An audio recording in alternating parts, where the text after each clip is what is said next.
लोगों का आना ये मानो कि वो नरक मानते थे कि उनकी बस्ती में यानी अपनी बस्ती कौम की बस्ती में आना।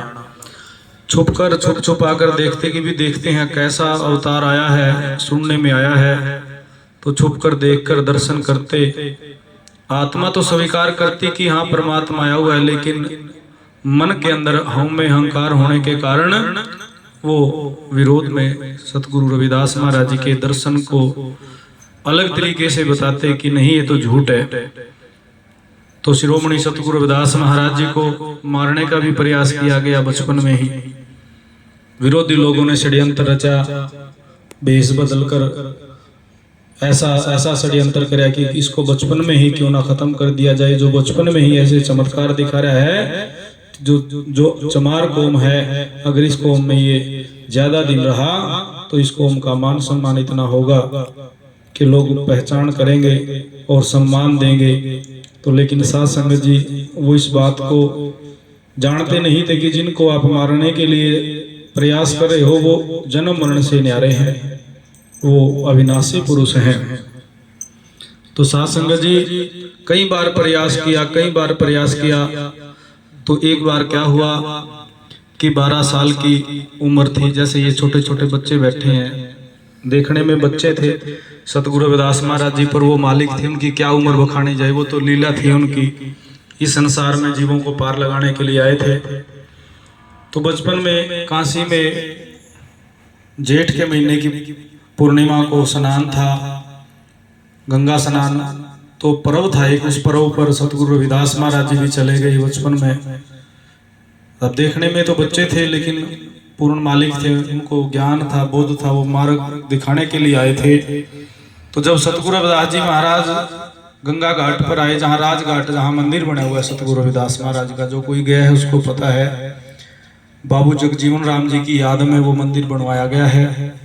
जो हमारे इस समाज में है, लीडर है, नेता है मीरा, जो बाबू जगजीवन राम जी की पुत्री है, उन्होंने बनवाया था राजघाट पर, वो भव्य मंदिर बना हुआ है उसी घाट पर।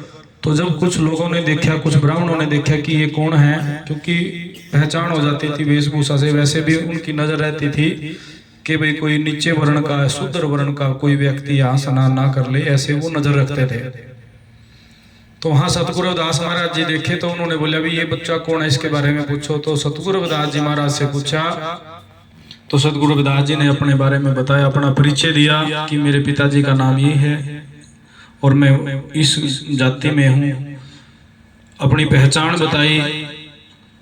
तो साध संगत जी उन्होंने विरोध कर दिया कि ये अगर ये स्नान करेगा इसमें, इस घाट में, तो ये घाट अपवित्र हो जाएगा। उस समय मौके पर राजा बीर सिंह भी मौजूद थे और राजा नागरमल भी मौजूद थे। साध संगत जी विरोध बड़ा हुआ, राजा ने कई बार बोला, बीर सिंह राजा ने भी कि बच्चा है कोई बात नहीं, आप ऐसे क्यों बोल रहे हो कि सजा दे उसको, सजा मत दो, कोई बात नहीं, आप इसको ये बोल दो भी आप निचले घाट पे स्नान कर लो।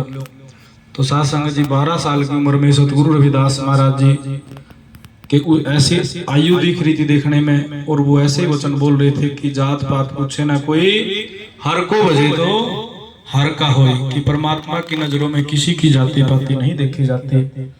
साध संगत जी सतगुरु रविदास जी महाराज को कहा गया कि भाई आप ऐसा करो, इससे निचले वाले घाट पर स्नान कर लो, यहाँ इस घाट पर स्नान मत करो।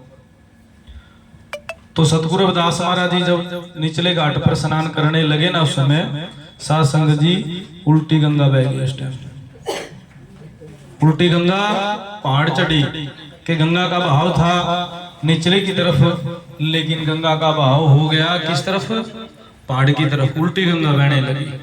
तो जब ये ऐसे देखा कुछ लोगों ने कि भी गंगा का बहाव था, जल का बहाव तो इस दिशा में था, लेकिन ये तो उल्टी दिशा में गंगा का बहाव हो गया।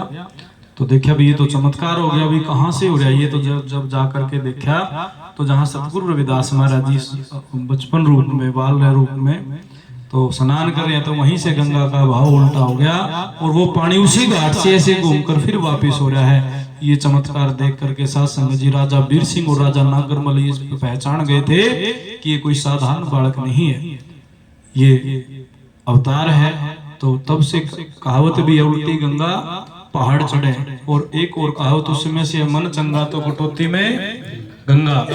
तो साथ संगत जी सतगुरु रविदास महाराज जी ने प्रथम चमत्कार कहेंगे, इसको चमत्कार ही कहेंगे, क्योंकि बहुत सारे लोग तो बोल देते हैं कि वे चमत्कार नहीं दिखाते हैं। नहीं, चमत्कार ये वैसा चमत्कार नहीं है जो चमत्कार अलग तरीके से बोला जाए, जैसे कोई जादूगर होता है या